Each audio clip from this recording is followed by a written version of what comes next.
প্রাথমিক টেট নিয়োগ দুর্নীতি মামলায় মঙ্গলবার ছিল চার্জ গঠনের দ্বিতীয় দিন।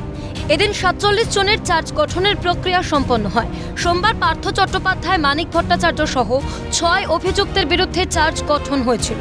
ফলে অর্পিতা মুখোপাধ্যায়, কুন্তল ঘোষ, তাপস মণ্ডল, কল্যাণময় ভট্টাচার্য, সৌভিক ভট্টাচার্য, শতরূপা ভট্টাচার্য, নবীন গুপ্ত সহ দুদিনে মোট ৫৩ জন অভিযুক্তের বিরুদ্ধে চার্জ গঠন করল নগর দায়রা আদালত। পার্থর জামিনের জন্য স্পর্শকাতর সাক্ষীদের সাক্ষ্য গ্রহণের দিনও ধার্য করেন বিচারক শুভেন্দু সাহা। আদালতে অর্পিতা মুখোপাধ্যায়ের দাবি, দুর্নীতি সম্পর্কে তিনি কিছু জানতেন না। অর্পিতা কোনো রকম সরকারি কাজের সঙ্গে যুক্ত ছিলেন না। কোথায় কি পাওয়া গিয়েছে সে বিষয়ে তিনি অবগত নন। কোনো কোম্পানির সঙ্গে তার কোনো যোগাযোগ নেই। আমি নির্দোষ, আদালতে দৃঢ় দাবি অর্পিতার। বিচারক শুভেন্দু সাহার মন্তব্য, মামলায় আপনাদের বিরুদ্ধে অভিযোগ প্রাথমিক স্কুলের দুর্নীতিতে পার্থ চট্টোপাধ্যায়, অয়নশীল সকলের ভূমিকা রয়েছে, আর আপনারা এনাদের সঙ্গে যুক্ত ছিলেন। আপনারা প্রসিডস অফ ক্রাইম অর্জন করেছেন, তা গোপন করেছেন। তাপস মণ্ডলের বক্তব্য, তিনিও নির্দোষ। আদালতে খানিক বিতর্কিত মন্তব্যই করে বসেন ধৃত কুন্তল ঘোষ। তার মন্তব্য, চরণ দাস জেলে গিয়েছিলেন, তিনি গান গাইতেন।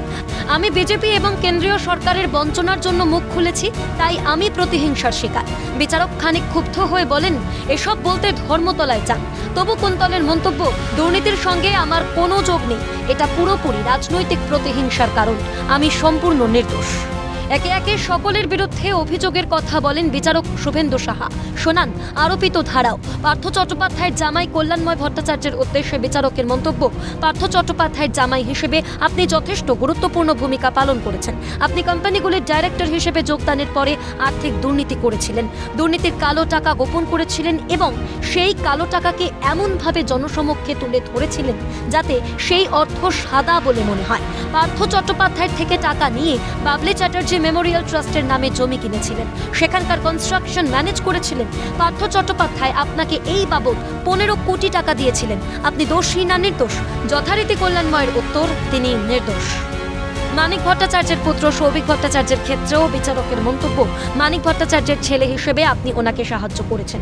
টেইন্টেড আর্থিক দুর্নীতি হয়েছে, আপনি দোষী না নির্দোষ? সৌভিক ভট্টাচার্যের উত্তর, only the list of charges were read out without any evidences. আমি ডিসচার্জ পিটিশন অর্ডার করতে পারিনি এখনো, আমি নির্দোষ। নবীন গুপ্ত, সুশীল কুমার মেহতা সকলের ক্ষেত্রেই বিচারকের মন্তব্য, লিপস অ্যান্ড বাউন্স থেকে টাকা সাইফুন করা হয়েছে তাদের সংস্থার মাধ্যমে, অথবা লিপস অ্যান্ড বাউন্সে গিয়েছে টাকা। তারা দোষী না নির্দোষ জিজ্ঞাসা করা হলে সকলেই জানান তারা নির্দোষ। দীর্ঘ শুনানি ও চার্জ গঠন প্রক্রিয়া শেষে একজন ছাড়া অভিযুক্ত সকলের বিরুদ্ধেই চার্জ গঠন করেন বিচারক শুভেন্দু সাহা। সূত্রের খবর, মোট ২৮টি সংস্থার বিরুদ্ধে চার্জ গঠন করা হয়। কালকে হয়েছে ৬ জনের, আজকে হয়েছে ৪৭ জনের, টোটাল 53 অ্যাকিউজডের চার্জ গঠন অলরেডি হয়ে গেছে এবং একজন ২৮ নম্বর অ্যাকিউজ পার্সন, সে দিল্লিতে আছে, সে কালকে আসবে। তাকে 10:30টায় টাইম ফিক্স হয়েছে, তো কালকে সে এলে তার চার্জ গঠন হবে। হ্যাঁ, যাদের ছিল সবারই নামে হয়েছে, শুধু একজনই বাকি আছে, সেটা হলো ২৮ নম্বর। হ্যাঁ, যাদের নাম আছে সবারই আছে, যাদের 5th সাপ্লিমেন্টারিতে যজনের নাম আছে সবারই নামে হয়েছে। পার্থ চট্টোপাধ্যায়ের জামিনের ক্ষেত্রেও সাক্ষ্য গ্রহণ সংক্রান্ত শুনানিতে ইডির আইনজীবী ভাস্কর প্রসাদ বন্দ্যোপাধ্যায় বলেন, তারা আপাতত ৩ জন অতি স্পর্শকাতর সাক্ষীর সাক্ষ্য গ্রহণ করতে চান। সবটাই হবে ইন ক্যামেরা, যাতে গোপনীয়তা বজায় থাকে। সেক্ষেত্রে বিচারক নির্দেশ দেন, 14 জানুয়ারি, 20 জানুয়ারি ও 27 জানুয়ারি ইন ক্যামেরা সাক্ষ্য গ্রহণ হবে। আমাদের আজকে চার্জ গঠনের জন্য ছিল, গতকাল থেকে শুরু হয়েছে চার্জ গঠন প্রক্রিয়া। ৬ জনের গতকাল হয়ে গেছে, বাকি যাদের ছিল কোম্পানি সহ তাদের উনি চার্জ গঠন করেছেন। 2-1 জন বাকি আছেন, যেটা আগামীকাল হবে। সুতরাং বলা যায় যে এবার সাক্ষ্যদান প্রক্রিয়া শুরু হয়ে গেল। এই সাক্ষীদের উপরেই নির্ভর করবে প্রাক্তন শিক্ষামন্ত্রী পার্থ চট্টোপাধ্যায়ের জামিন। ক্যামেরায় জনি মণ্ডলের সঙ্গে অদ্রিজা ঘোষের রিপোর্ট, ক্যালকাটা নিউজ।